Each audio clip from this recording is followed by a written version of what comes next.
Hey guys, so I want to share with you one of the biggest things that really helped me to overcome uh, the emotional crap that I had developed of habits and thoughts and habitual thoughts and stuff like that. When it came to recovering as an adult child of a borderline. And so I was with my therapist for 5 years, basically. And at first, for I think the first two and a half years, I met with him almost weekly. Um, and when I first met with him, because I had this huge sense of like there's something seriously wrong with me, and that's why I need to be in therapy. And at this point, I had been struggling with an eating disorder that just wasn't getting solved. I met with him, and for like the first year and a half, I think I just mostly cried about my family and cried about the way I grew up, and then eventually that was great because it helped me lead to discovering that my mother was borderline, and that helped me to kind of go, okay, now like I've got some kind of a grid to work with to figure out more about myself and more about this stuff. So I then launched into probably another couple of years at least. It was either weekly to monthly. I would meet with my therapist, and I would always have some new theory or solution or some way to figure out and heal, figure out myself and figure out what was wrong with me and figure out how to work it out. And, you know, um, and my therapist was incredibly cool, and he spent, of course, the majority of the time just listening and asking me questions and just helping me unpack myself because he caught on really quickly that I was very self-aware. So unfortunately, what tends to happen was when you're really self-aware and you're also really deep is you think that you have all of the answers yourself.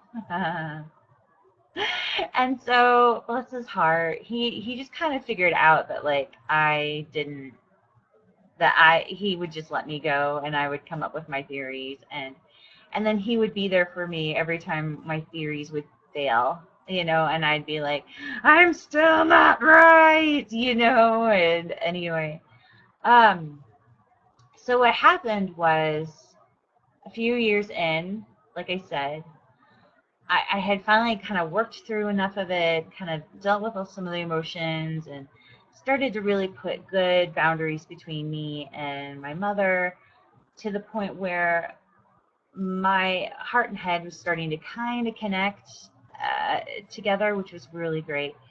And and then finally, the thought really popped into my head, which I finally shared with my therapist one day, which was, I am starting to really think that maybe I'm just a normal person.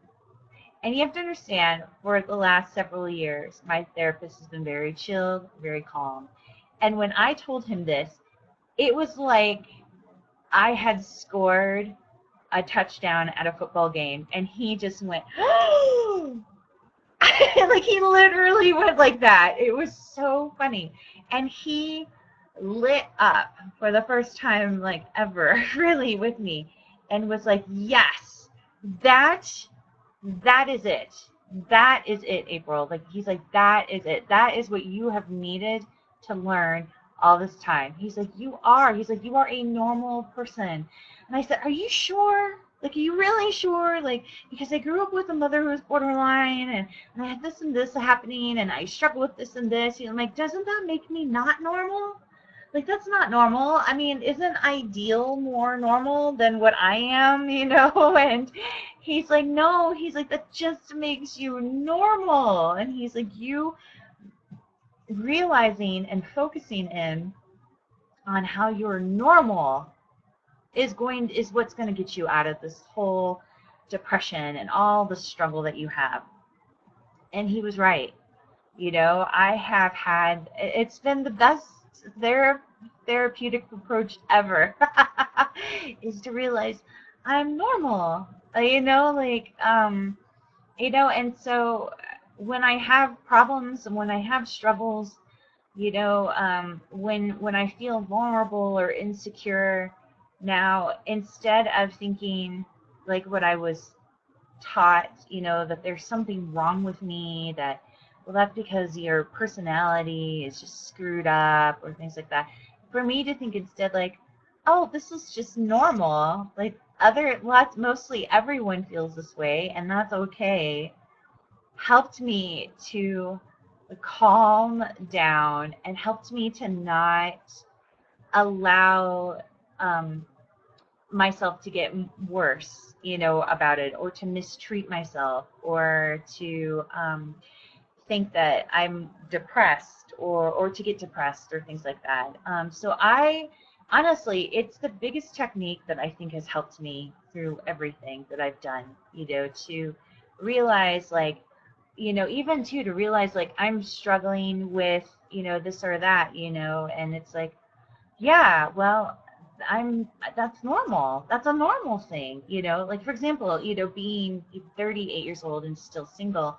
Yeah, at times I will struggle with that, thinking like, well, there's something wrong with me because I'm still single.